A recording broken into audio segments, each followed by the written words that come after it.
Hey everybody, I'm Jimmy Rance. I want to talk about something today that I'm not really familiar with. I'm kind of changing courses. Like if I was a sailor and I'm in a boat and I'm in the water, I'm shifting courses. And I was an avid prepper probably from the time it was about, I don't know, 2014 up until, well, pretty recent to be honest with you.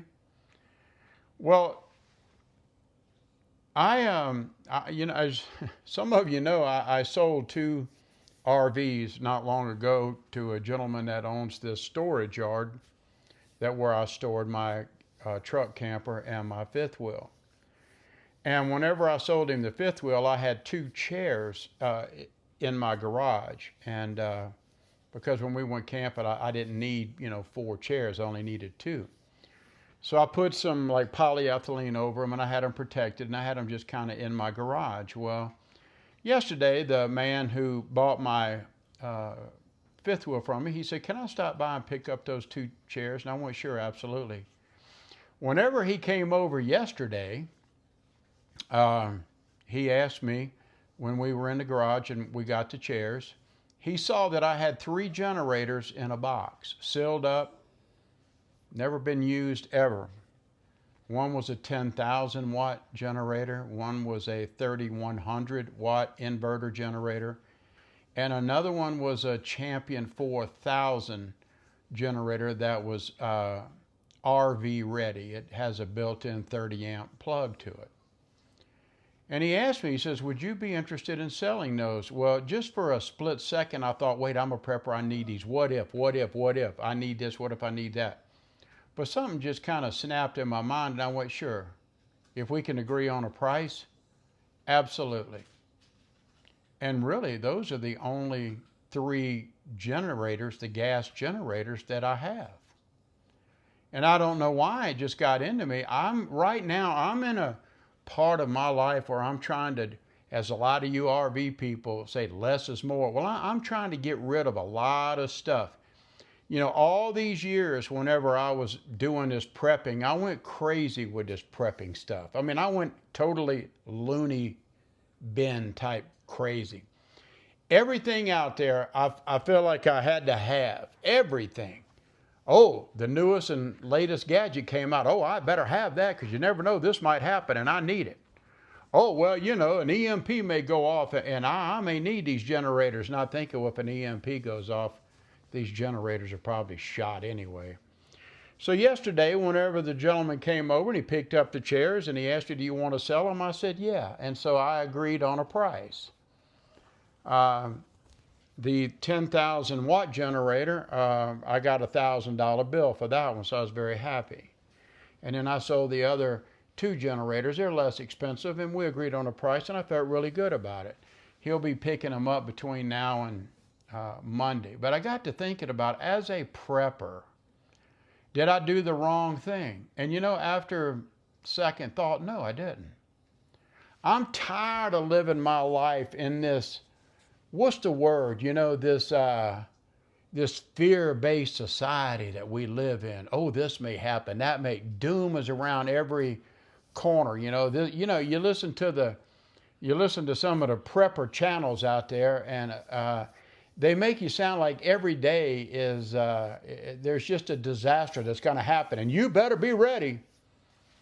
Well, you know what? I'm almost 72 years old, and we've been having to be prepared for these disasters now for like 14 years now. And I've kind of had a belly full of the every day is Halloween. I've talked about that before. I'm really tired of it. I'm tired of spending my money, wasting my money on all this stuff that's probably never going to happen. So what am I doing? I'm selling it. I got rid of my truck camper. I got rid of my fifth wheel. I sold my truck. I think it was last week or the week before. I can't remember. Yesterday, I just sold three generators. And I'll tell you, well, I don't know if I should say this, but I'm going to say it anyway. I cannot tell you how many guns that I own. It's a lot.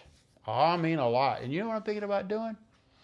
I'm thinking about getting rid of a bunch of them. Why? Because I'm going to put some money back in my pocket. Do you have any idea how many tens and tens of thousands of dollars that I have spent since about 2014 or whenever I started this stupid prepping thing? Now, look, I'm not saying be prepared is stupid. Being prepared is a very smart thing to do, and you people need to be prepared for whatever kind of disasters that you reasonably think are practical things that just may happen to you in your life. Be prepared for that. But constantly looking at the sky, looking up for an EMP to go off or something like that, or the Golden Horde marching down your street. Come on, people. You know, we've been whistling this tune now for, like I said, at least 14 years that I know of, and I'm tired of it. And all I'm doing is just collecting dust on all this stuff. So you know what I'm doing? I'm downsizing big time. I'm getting rid of some stuff.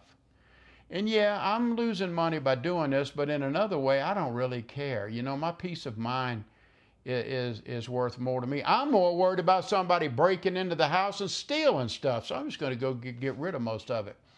As long as I've got water and I have food and I have first aid and some communication, a way to protect me, I'm pretty good, I think. You know, I've got the basics of prepping covered. I mean, do I need, 500 solar generators and all this stuff? Do I need like 3, 4, 5 different generators? But no, I don't.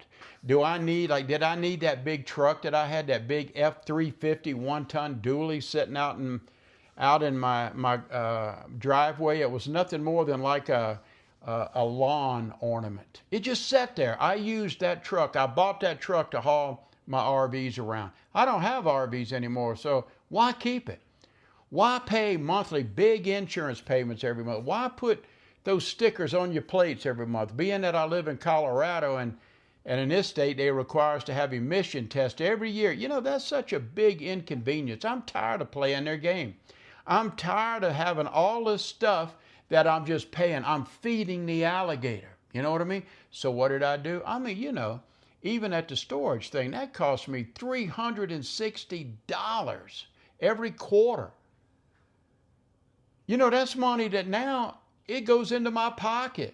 I am really downsizing, and I would never tell you what to do. But folks, if you're like me and you've got so much that you just can't eat. I mean, I have enough that I could have sold things to the Army, Navy surplus store or to some kind of prepping company. I don't need all this stuff. Not at almost 72 years old. I just don't need it. So I guess you could say that I'm going through pardon my pun, a prepper douche. I'm getting rid of a lot of this crap. I'm going to get rid of a bunch of guns. I have a lot of guitars too, nice guitars, and I'm thinking about selling them. I just have to find a place that'll kind of treat me right. You know, there's probably a lot of guitar shops around here that may give me a fair price. I hope, they give me a reasonable offer. I'm going to do it. I want to downsize. Well, anyway, I don't know why I'm saying all this stuff, guys, but I'm begging you, please, be a practical prepper. You don't have to use the word prepper. The prepper channels have absolutely just ruined that name, and they made us all sound like a bunch of fools, to be honest with you. But it's okay to be prepared should some kind of emergency happen, and emergencies do happen. I've lost 2 houses because of natural disasters, and I know what it's like to do without and not have electricity and no banks and no gas stations, no grocery stores, no nothing. Our whole town that I lived in back in 2007, we lost every business that was in my town. That means my town had no tax base at all. We had nothing. Like I said, the grocery stores, gas station, nothing. I mean, it looked like a bomb hit our city. It was horrible. But I tell you, I learned a lot about survival. I really, truly did. I really, truly did. And so after that really, really encouraged me to, like, whenever 2014 rolled around, I really wanted to be the best prepper that I thought I could be. But being the best prepper does not mean buying all of the little gadgets and trinkets. You don't need all that stuff. Number one prep is your mind. I think number two is having skill sets. That's extremely important. And yes, you do need some things, you know, to help you in case an emergency shows up at your doorstep. Well, guys, I'm going to cut it right here. Thank you. I want to say just lastly, one more time, I want to thank all of you who, when I think I said prayer warriors were requested because a very dear, sweet friend of mine, her father passed away the other day. And I know their family's really hurting. And you really came through. I mean, over 1,000 of you did this, and I really want to thank you from the bottom of my heart. My friend told me that she felt those prayers, and that's wonderful. Well, today she buried her father. And it's kind of, I'm kind of in a real somber mood because of that, out of respect for my friend. So I didn't want to get on here and kind of raise Cain and act like a fool. Not today. Thank you for listening to me, guys. Be prepared, but be practical. Don't hurt yourself financially to try to keep up with the prepping Joneses of the world. It's just not necessary. I'm Jimmy Rance.